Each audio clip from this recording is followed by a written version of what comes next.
अब यूपी में राज्यसभा चुनाव का मुकाबला बेहद रोचक है। 8वां उम्मीदवार, जिसका जिक्र भी मैंने किया कि 8वां जो उम्मीदवार बीजेपी ने उतारा, उसके बाद ये मुकाबला बेहद दिलचस्प हो गया। 10 सीटों के लिए मतदान होगा। चुनाव में एक सीट के लिए 37 वोटों की जरूरत होती है। अखिलेश यादव की डिनर पार्टी, जिसका जिक्र मैंने किया कि उस डिनर पार्टी से कई विधायक गायब रहे, जिससे ये लगभग माना जा रहा है कि क्रॉस वोटिंग की संभावना है। नाराजगी दूसरे खेमे में भी है, यानी अब बीजेपी के भी कुछ विधायक नाराज हैं। तो ऐसे में जाहिर तौर पर आज का मुकाबला बेहद दिलचस्प रहने वाला है। बीजेपी ने अपना 8वां उम्मीदवार उतारकर इस मुकाबले को बेहद दिलचस्प बना दिया। हालांकि अपने जो आखिरी उम्मीदवार है उसको जिताने के लिए अखिलेश यादव लगातार राजा भैया के संपर्क में आए। आपको याद होगा कि वहां पर समाजवादी पार्टी के नेता उनसे मिलने के लिए पहुंचे, फिर अखिलेश यादव के साथ बात भी कराई, लेकिन अखिलेश के लिए वहां बात बनती हुई नजर नहीं आई, क्योंकि जो राजा भैया हैं वो आ गए बीजेपी के पाले में। और इस बीच आगे बढ़ेंगे, बड़ी खबर आपको बताएंगे। कांग्रेस अध्यक्ष मल्लिकार्जुन खड़गे की घोषणा। आंध्र प्रदेश के लोगों के लिए ये घोषणा की है, प्रत्येक गरीब परिवार को सहायता मिलेगी। प्रति माह 5,000 रुपए की सहायता मिलेगी। इंदिराम्मा यूनिवर्सल बेसिक इनकम सहायता, ये कांग्रेस की गारंटी है। ये मल्लिकार्जुन खड़गे की तरफ से कहा गया है, प्रति माह 5,000 रुपए की सहायता दी जाएगी। कांग्रेस अध्यक्ष मल्लिकार्जुन खड़गे ने ये घोषणा करते हुए बताया। साथ ही आपको बता दें, आंध्र प्रदेश के लोगों के लिए ये बड़ी सौगात, बड़ी घोषणा। प्रत्येक गरीब परिवार को सहायता दी जाएगी और इसमें 5,000 रुपए तक की सहायता राशि जो कि मुहैया कराई जाएगी। इंदिराम्मा यूनिवर्सल बेसिक इनकम सहायता इसे नाम दिया गया है। ये कांग्रेस की गारंटी है, ये खड़गे की तरफ से कहा गया। आगे बढ़ते हुए बात तमिलनाडु की करेंगे, जहां पर चाय किसानों ने विरोध प्रदर्शन किया है। कुन्नूर चाय बोर्ड कार्यालय के सामने ये विरोध प्रदर्शन किया गया है। हरी चाय के लिए 35 रुपए की कीमत की मांग इनकी तरफ से की गई। दक्षिण भारतीय चाय बोर्ड की शत्रुता का विरोध भी इनकी तरफ से किया गया है। चाय किसानों के प्रति शत्रुता का विरोध किया गया है। देखिए किस तरीके से चाय किसान बताए जा रहे हैं, जिनके हाथ में तख्तियां हैं और ये विरोध कर रहे हैं। चाय किसानों के प्रति शत्रुता का विरोध इनकी तरफ से किया गया। जो चाय की कीमतें हैं उनको बढ़ाने की मांग कर रहे हैं, इजाफा जो दाम है उसमें किया जाए, और इसीलिए ये तमाम किसान प्रदर्शन करते नजर। इस बीच अगली खबर मध्य प्रदेश से। मध्य प्रदेश के नर्मदापुरम में भारी ओलावृष्टि की जानकारी मिली है। इसके साथ साथ में इटारसी और सिवनी मालवा में ओलावृष्टि हुई है। कहीं बड़े तो कहीं छोटे ओले गिरे हैं। अचानक ओले गिरने की वजह से ओलों की परत खिंच गई है और देखिए तस्वीरें भी सामने आई है। अचानक हुई इस ओलावृष्टि की वजह से किसान बहुत ज्यादा चिंतित हैं। फसलों को नुकसान की जानकारी मिल रही है। ओलावृष्टि से गेहूं, चना और सब्जी की फसलों को काफी नुकसान पहुंचा है। वहीं आप देखिए तस्वीरों में ओलावृष्टि होते हुए, ये मध्य प्रदेश की तस्वीरें हैं, जहां पर अचानक से हुई ओलावृष्टि की वजह से अब किसान बहुत ज्यादा चिंतित हो गए हैं, क्योंकि बड़े बड़े ओले गिरे हैं, कहीं छोटे ओले गिरे हैं और इससे अचानक हुई ओलावृष्टि की वजह से किसानों की चिंता बढ़ गई है। और चलिए अब रुक करें अखबारों की खबर का। बात मुंबई से भिवंडी की करेंगे, जहां पर अवैध कब्जों पर हो रही कार्रवाई। आदिवासियों की जमीन पर अवैध कब्जे जो थे वो ढहाए गए। ठाणे जिला प्रशासन ने यह अवैध कब्जे पर कार्रवाई की है।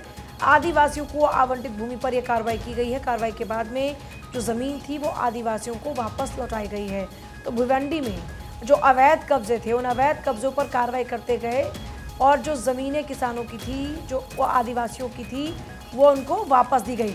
तो ये देखिए एक राहत भरी खबर है आदिवासियों के लिए, क्योंकि उनकी ज़मीनों पर कब्जा कर लिया गया था और उनकी जिस ज़मीन पर कब्जा किया गया था आखिरकार उनको कब्जा मुक्त कराकर वापस उन्हीं को लौटाया गया है। ये देखिए तस्वीरें भी आपके सामने। भिवंडी में अवैध कब्जों पर यह कार्रवाई की वो तस्वीर आप देख रहे हैं, जब जेसीबी इन अवैध कब्जों को मुक्त कराती हुई नजर आई। और ठाणे जिला प्रशासन के अवैध कब्जे पर यह कार्रवाई की तस्वीरें फिलहाल आप देख रहे हैं। मुंबई की भिवंडी की तस्वीरें, जहां आदिवासियों को मिला उनका हक। ये देखिए बड़ी खबर आपको बता रहे हैं। आगे बढ़े किसी बीच एक और बड़ी खबर आपको बताएंगे। जयशंकर सीतारमण लड़ेंगे लोकसभा चुनाव, ये बड़ी जानकारी निकलकर सामने आई है। केंद्रीय मंत्री प्रहलाद जोशी ने स्टेटमेंट दिया है, लोकसभा चुनाव लड़ेंगे जयशंकर और सीतारमण। किस निर्वाचन क्षेत्र से वोट मांगेंगे फिलहाल ये तय नहीं है। तो ये बड़ी जानकारी, और साथ ही बीच में ये भी खबर निकलकर सामने आई थी कि कई ऐसे जो केंद्रीय मंत्री हैं उन्हें मैदान में उतारा जाएगा, जिनका कह सकते हैं रिपोर्ट कार्ड उनका अच्छा रहा, साथ ही कईयों के टिकट कटने की भी संभावना है। लेकिन ये बड़ी जानकारी है, आपको बता दें सीतारमण और इसके अलावा विदेश मंत्री एस जयशंकर ये लोकसभा चुनाव लड़ेंगे। खुद प्रहलाद जोशी की तरफ से स्टेटमेंट ये सामने आया है। तो देखिए निर्मला सीतारमण और एस जयशंकर को लेकर कहा जा रहा है कि ये चुनाव लोकसभा का लड़ेंगे। हालांकि इससे पहले आपने देखा था बीजेपी की तरफ से स्ट्रैटेजी बनाई जा रही थी कि जो इस वक्त सांसद हैं लोकसभा से, शायद उनको एक बार फिर से रिपीट ना किया जाए, ज़्यादा संख्या में ऐसे सांसद हो सकते हैं। और आगे बढ़ेंगे, बंगाल में रामनवमी हिंसा मामले में 16 लोगों को गिरफ्तार किया गया है। एनआईए ने हिंसा के फुटेज से आरोपियों की पहचान की है। सभी पर सांप्रदायिक दंगे भड़काने के आरोप लगे हैं। नॉर्थ दिनाजपुर से हिंसा की शुरुआत हुई थी। 30 मार्च 2023 को दो समुदाय के बीच हिंसा हुई थी और उसके बाद इस पूरे मामले में कार्यवाही तेज हुई। अब देखिए, बंगाल में रामनवमी हिंसा मामले में 16 लोगों को गिरफ्तार किया गया है। सभी पर सांप्रदायिक दंगे भड़काने का आरोप है। नॉर्थ दिनाजपुर कहा जा रहा है जहां से हिंसा की शुरुआत हुई थी। और आपको याद होगा 30 मार्च 2023 को किस तरीके से दो समुदाय आपस में आ गए थे, आमने सामने भिड़ गए थे, जिसके बाद काफी नुकसान हुआ था, माहौल खराब हुआ था। लेकिन अब कुल बड़ा अपडेट इस पूरे मामले में ये है कि 16 लोगों को इस केस में गिरफ्तार किया गया है। और इस बीच अगली खबर बहादुरगढ़ से, जहां पर सीबीआई को सौंपी गई है जांच की रिपोर्ट। इनेलो नेता की हत्या का पूरा मामला है जिसमें सीबीआई को जांच की रिपोर्ट सौंप दी गई है। देर शाम अंतिम संस्कार किया गया। इस बीच सुपारी किलिंग का शक जताया जा रहा है और पुलिस इस एंगल से जांच पड़ताल कर रही है। फिलहाल तिहाड़ में गैंगस्टरों से पूछताछ भी लगातार जारी है जिनके ऊपर हत्या का शक जताया जा रहा है। इनेलो के नेता थे और उनकी हत्या कर दी गई। सोमवार देर शाम अंतिम संस्कार उनका किया गया। फिलहाल इसी मामले में सीबीआई एक्टिवली जांच पड़ताल करती हुई नजर आ रही है। और चलिए आगे बढ़ते हैं, अगली खबर का रुख करते हुए बात करेंगे आईएमसी मीट की, जहां पर 23 विनर्स को इस दौरान में कनेक्शंस अवार्ड दिए गए। एल्यूमनी एसोसिएशन के 12वां ग्लोबल मीट के दौरान में फिल्म डायरेक्टर विवेक अग्निहोत्री को भी अवार्ड, सुमिता यादव को भी alumni of the year award और 23 विजेताओं को इमका कनेक्शंस अवार्ड्स दिए गए। तो 23 विजेताओं को इमका अवार्ड दिए गए। एल्यूमनी एसोसिएशन के ये 12वां ग्लोबल मीट की तस्वीर को आप देख रहे हैं। आईएमसी मीट में 23 विनर्स को कनेक्शंस अवार्ड दिए गए। वो विनर्स की तस्वीर भी इस वक्त आपके सामने। सुमिता यादव को भी एल्यूमनी अवार्ड मिला। 23 विजेताओं को इमका कनेक्शंस अवार्ड से सम्मानित किया गया। एल्यूमनी एसोसिएशन के 12वें ग्लोबल मीट के दौरान में ये सम्मान मिला विनर्स को। और अब चलिए आगे बढ़ेंगे। इसी बीच एक और बड़ी खबर आपको बताएंगे अगरतला से, जहां पर शेर शेरनी का नाम अकबर सीता विवाद, आईएफएस अफसर सस्पेंड इसमें हुआ है। त्रिपुरा से पश्चिम बंगाल भेजे जाने से पहले रखे गए थे ये नाम। डिस्पैच रजिस्टर से ये खुलासा हुआ और उसके बाद से इस पूरे मामले में विवाद लगातार गहराते जा रहा था। बड़ी जानकारी आपको बता रहे हैं, लंबे समय से शेर और शेरनी के नाम को लेकर विवाद चल रहा है। दरअसल चिड़ियाघर में शेर का नाम अकबर और शेरनी का नाम सीता रखने का अनोखा ये जो मामला है वो सामने आया। इसके बाद ये त्रिपुरा में ये मुद्दा काफी ज्यादा गर्मा गया। इस बीच एक बड़ी खबर ये सामने आई कि जो सरकार ने शीर्ष वन अधिकारी हैं उन्हें निलंबित कर दिया है। साथ ही आपको ये भी जानकारी दे दें, ये भी राज्य सरकार के आदेश के तहत जानकारी मिली है कि त्रिपुरा की राजधानी उनको अगरतला में ही रहना होगा। ऐसे में प्रवीण अग्रवाल अगरतला में अपना मुख्यालय सक्षम प्रभारी की अनुमति के बिना नहीं जा सकेंगे। तो पश्चिम बंगाल भेजने से पहले ये नाम रखा गया था अगरतला से। ये पूरी खबर आपको बता रहे हैं। शेर शेरनी का नाम अकबर सीता विवाद। और अब ये सवाल खड़े हो रहे हैं कि आखिर ऐसा क्यों किया गया है। देखिए, ये पूरा मामला क्या है जरा आप समझिए। आईएफएस अफसर हैं जिनको इस पूरे केस में सस्पेंड कर दिया गया है। पश्चिम बंगाल भेजे जाने से पहले ये नाम रखे गए थे। भाई क्यों रखा गया था? त्रिपुरा में शेर और शेरनी के नाम केस में अब राज्य सरकार ने बड़ी कार्रवाई की है और इस पूरे केस में आईएफएस अधिकारी बताए जा रहे हैं जिनको सस्पेंड कर दिया गया है।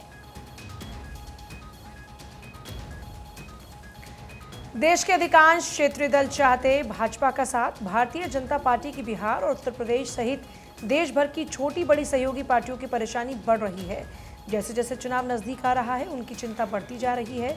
बिहार में उपेंद्र कुशवाहा, जीतन राम मांझी, चिराग पासवान और पशुपति पारस कई महीनों से भाजपा के शीर्ष नेताओं के चक्कर लगा रहे थे। नीतीश कुमार के एनडीए में लौटने के बाद अब 4 छोटी पार्टियों के लिए बहुत कम गुंजाइश बची है। सबकी सीटें कम होने का खतरा भी मंडरा रहा है। बहरहाल उत्तर प्रदेश में भी सहयोगियों में चिंता है। वहां पर ओम प्रकाश राजभर, अनुप्रिया पटेल, संजय निषाद ये चिंता में थे कि अचानक राष्ट्रीय लोकदल को एनडीए में शामिल कराने का फैसला हो गया। चौधरी चरण सिंह को भारत रत्न देने के साथ ही तय हो गया कि जयंत चौधरी की पार्टी भाजपा के साथ जा रही है। अगर आरएलडी की एनडीए में वापसी होती है तो भाजपा की सहयोगी 4 पार्टियां हो जाएंगी और इन पार्टियों को भी इस बात की चिंता सता रही है कि कहीं चुनाव से पहले बहुजन समाज पार्टी से तो भाजपा का तालमेल नहीं हो जाएगा, और अगर ऐसा चमत्कार होता है तो सभी छोटी पार्टियां देखती रह जाएंगी, उनके हिस्से की सीटें बसपा को चली जाएंगी। हालांकि ये दूर की कौड़ी है, लेकिन बीजेपी की छोटी सहयोगी पार्टियों को इससे चिंता अब ज्यादा सताने लगी है। इसी तरह की चिंता महाराष्ट्र की दोनों सहयोगी पार्टियों को भी है।